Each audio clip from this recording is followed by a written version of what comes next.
Salut à toi. Tu connais ce phénomène quand tu te gares sur un parking et que tu te mets vraiment à l'autre bout du parking de manière à ce qu'on se mette pas à côté de toi? Bon bah voilà, j'ai gagné. Je me suis garé à un endroit où il n'y avait personne, évidemment, deux voitures se sont garées de part et d'autre. Bon, c'est pas grave, je te fais cette petite vidéo, ça fait un petit moment que je voulais la faire. Je la fais parce que bon bah toutes les conversations récentes m'amènent à te la faire, évidemment. Euh, oui, le Post-Orgasmic Illness Syndrome ne s'attaque pas qu'aux femmes. Alors, pour rappel, hein, le post-orgasmic illness syndrome, ou syndrome de malaise post-orgasmique, ou syndrome de malaise post-éjaculatoire, est un syndrome, une maladie, bon, certains vont l'appeler syndrome d'autres maladies, qui est très invalidante alors là je reviens aux hommes, pour tout homme qui serait en phase d'avoir, même ne serait-ce qu'une excitation sexuelle, donc même sans éjaculation, le phénomène existe. C'est-à-dire que certains vont réussir à se contenir, vont réussir à se dire non, j'ai contenu, donc ça va, je vais m'en sortir. Mais pour d'autres, le simple fait d'avoir sécrété du liquide préséminal, bon, vous avez compris le mot, j'arrive pas à m'exprimer à cause de mes dents. Du coup, ça suffit à rentrer dans un état de profond mal-être pendant un jour, 2 jours, une semaine, 3 semaines, un mois pour certains. Donc, quand je dis un mois, c'est-à-dire que pendant un mois, tu es dénué de tes capacités intellectuelles, tes capacités sociales, donc tes capacités à interagir avec l'autre. Et ça concerne à la base beaucoup d'hommes, parce que ce sont les hommes qui ont été mentionnés comme étant atteints de POIS. Mais, au vu de mes récentes conversations et de mes récentes demandes d'aide, une femme s'est imposée et m'a demandé de l'aide. Et elle m'explique tous les symptômes, et c'est les mêmes. Et ça m'a fait réaliser un truc sur lequel je théorise depuis très longtemps, puisque pour moi, le post-orgasmic illness syndrome n'est qu'une conséquence. C'est pas une maladie à part entière. Donc il faut arrêter de chercher là où vous cherchez, hein, même sur les réactions allergiques au sperme ou quoi. Je pense que là-dessus, vous faites fausse route. Je ne suis pas scientifique, mais vous faites fausse route. Donc, en gros, la plupart des gens qui ont ce genre de pathologie ont de toute façon autre chose.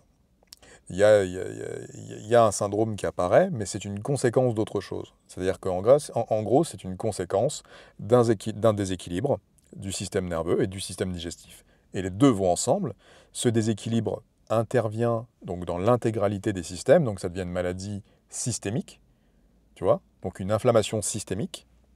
C'est-à-dire qu'en gros, tu vas avoir plein de choses qui vont s'inflammer. Pas forcément tes parties intimes. Le déclenchement va créer une inflammation à distance de tout un tas d'endroits.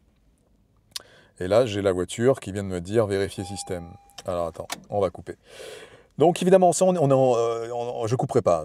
J'allais dire on est en direct, on n'est pas en direct, mais ça aurait pu être comme si on l'était, parce que j'aurais pu vous faire une conversation. Il reste à voir maintenant où est-ce que vous voulez que je fasse les directs à l'avenir. Si vous préférez que ce soit des directs Facebook, Instagram, YouTube, TikTok, vous me le direz en commentaire. Vous me direz où est-ce que vous préférez me suivre. Et moi, je verrai en fonction, évidemment, de mes possibilités, parce que comme je vous dis, les algorithmes jouent un peu contre moi depuis 10 ans. Du coup, j'ai pas trop compris pourquoi parfois certaines de mes vidéos sont censurées. C'est parce que peut-être que j'ose dire des choses que d'autres ne disent pas. Pourtant, à côté de ça, il y a des gens qui disent des absurdités colossales et qui sont pas censurés et qui font des millions de vues. La culture du vide est incroyable. Bon, en tout cas, voilà. Tout ça pour te dire que les solutions pour le POIS, elles ne sont pas spécifiques au POIS. D'accord? C'est pour ça que je me suis déjà embrouillé avec 3 ou 4 hommes qui m'ont agressé parce que je ne leur ai pas donné la pilule blanche.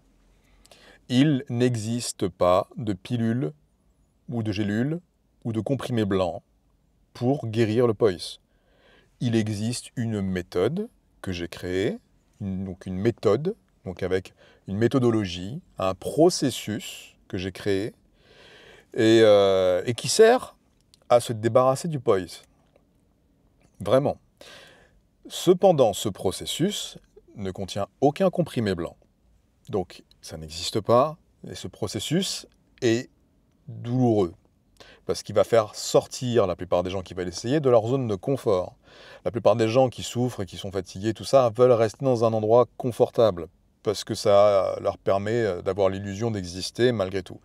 Et d'être considérés. Maintenant, moi, ce que je propose, c'est de sortir de cet état de confort pour rentrer dans un processus qui est très inconfortable, mais qui va vous permettre d'aller plus loin dans la possibilité d'améliorer votre état.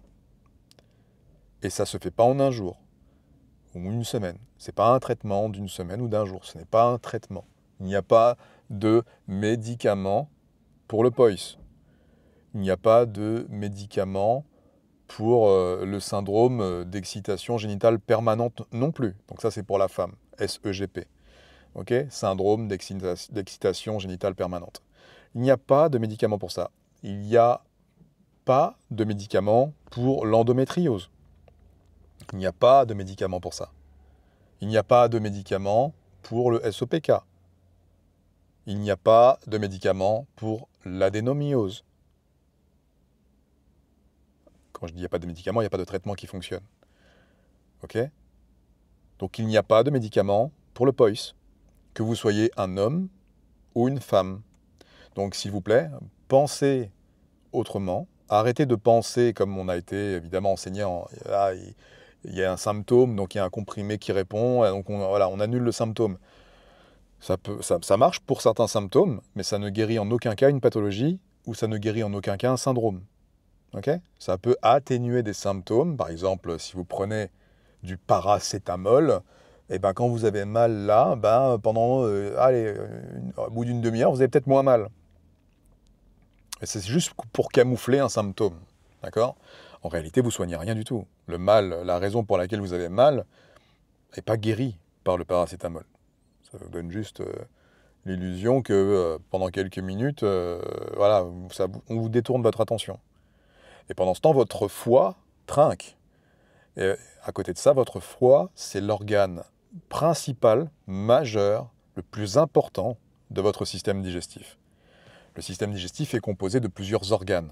D'accord ? Donc, c'est-à-dire qu'il y a le foie, il y a la rate, il y a le pancréas, il y a les reins, il y a les intestins et l'estomac, et donc le côlon, hein, évidemment.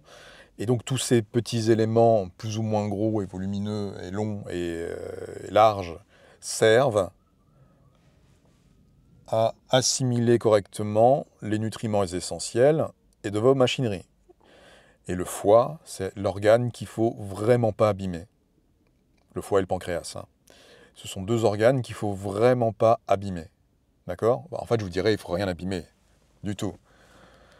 Mais bon, vous passez votre temps à avaler des trucs et des médicaments et des choses pour camoufler des symptômes, alors que simplement il suffirait de ne pas avaler ces médicaments-là et de faire autrement, de faire juste preuve d'un peu de discipline, de rentrer dans un protocole précis qui fonctionne, ok, et de le faire intelligemment. Ce protocole, je l'ai créé en 2008. Je vais expliquer pourquoi je l'ai créé. Je l'ai créé pour me sauver d'une maladie.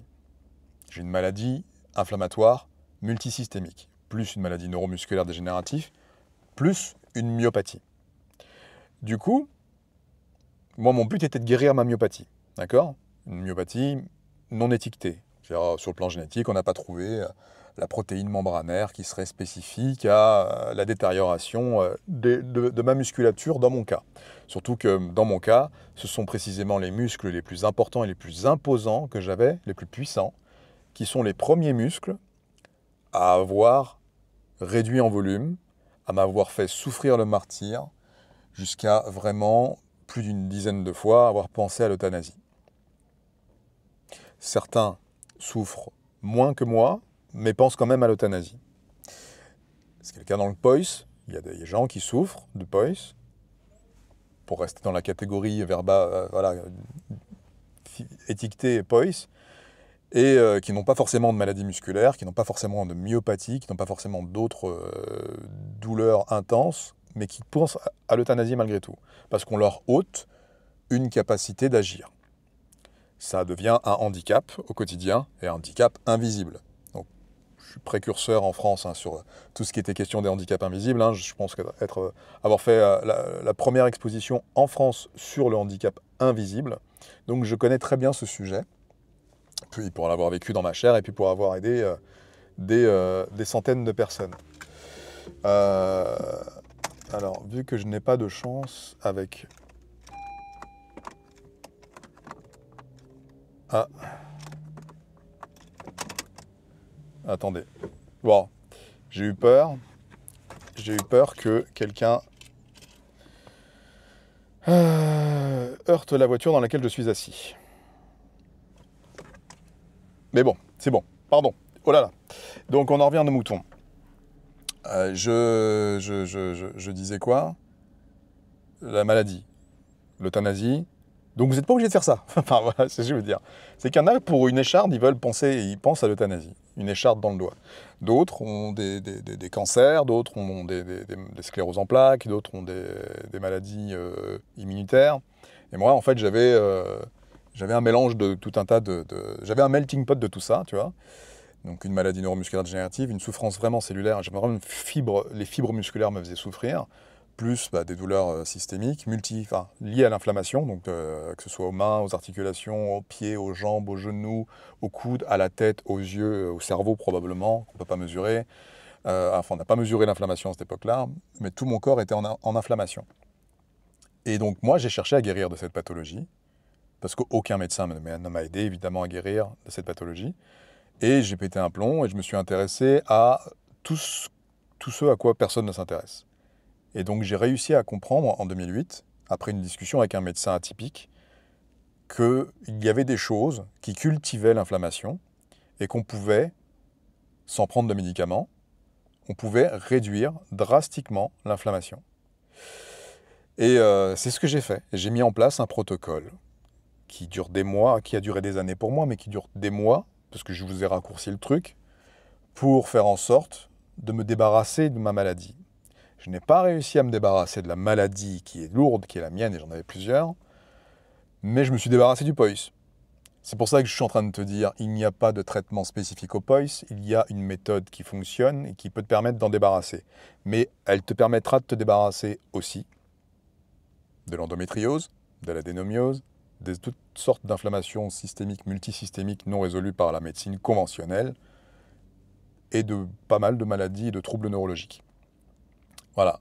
Donc, moi, je me suis débarrassé de problèmes de peau, de problèmes de vue, même si j'en ai un autre qui vient actuellement, mais voilà, pour l'instant, je ne peux pas le corréler à quoi que ce soit. De migraines, j'étais un migraineux. J'avais des douleurs inflammatoires partout, donc muscles, tendons, articulations. Et je me suis débarrassé de tout ça. Mais pas que. Donc là, je te parle du physique, mais je me suis également débarrassé de l'acné juvénile. Évidemment, ça reste au physique, mais aussi du brouillard mental. Je me suis débarrassé de mes problèmes de psyché. J'avais des problèmes pour réfléchir, j'avais des problèmes pour penser correctement, et j'avais des problèmes pour interagir avec la société. Donc, des troubles qui pourraient rentrer dans les troubles du spectre autistique. Ok ?